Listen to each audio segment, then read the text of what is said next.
अगर आप मेरे चैनल पर नए हैं तो सब्सक्राइब करें और मज़ीद आने वाली कहानियाँ सुनने के लिए बेल नोटिफिकेशन को ऑन कर लीजिए। आइए कहानी सुनाऊं। ये किस्सा आज से कई बरस पुराना है जो मेरे साथ पेश आया। उस वक्त ट्रांसपोर्ट ना होने के बराबर थी। मैं एक गवर्नमेंट स्कूल में चौकीदार की नौकरी करता था।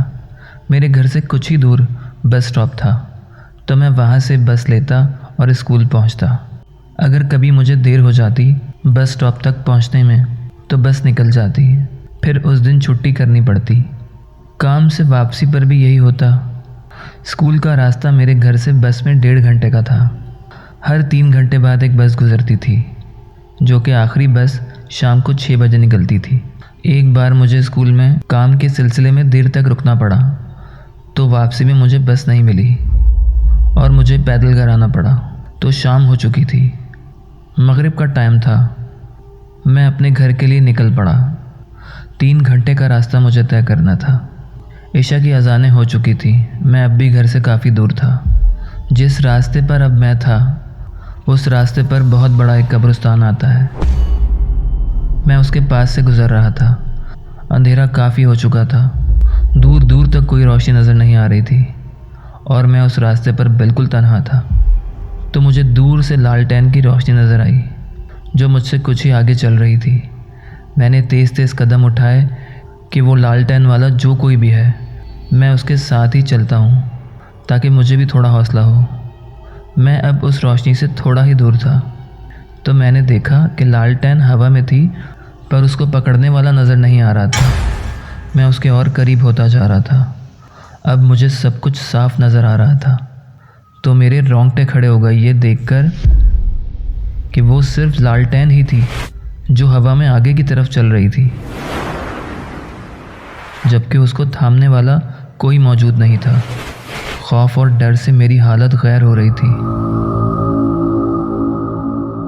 मैंने अपनी रफ्तार धीमी कर दी और आहिस्ता आहिस्ता उस रोशनी से दूर होता गया। मैं जितना उस रोशनी से दूर जा रहा था, वो उतना मेरे करीब आ रही थी, मतलब मेरी तरफ बढ़ रही थी। हवा में लहराती हुई मैंने पीछे की तरफ भागना शुरू कर दिया। वो रोशनी मुसलसल मेरे पीछे थी।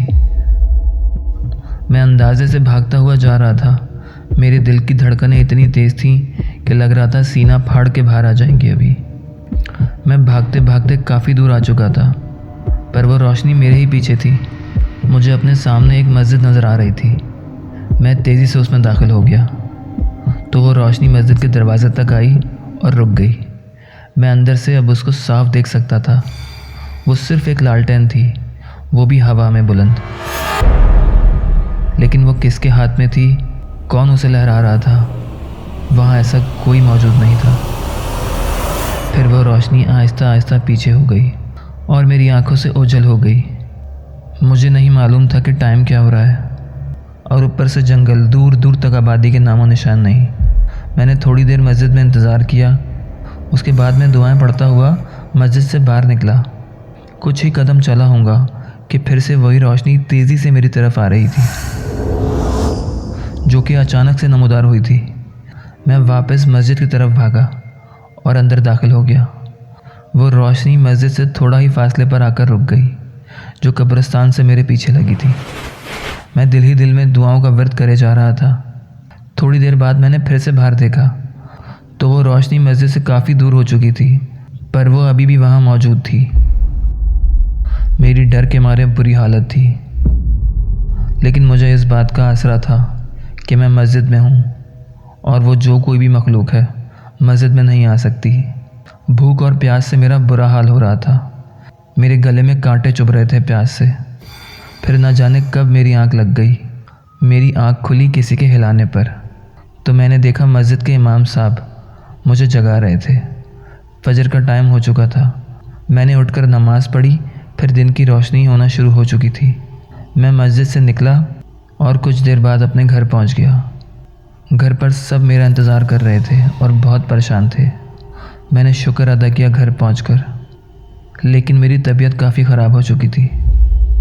आज इस बात को 40 साल गुजर चुके हैं, लेकिन आज तक मैं समझ नहीं पाया कि वो रोशनी आखिर मेरा पीछा क्यों कर रही थी और वो क्या चीज़ थी।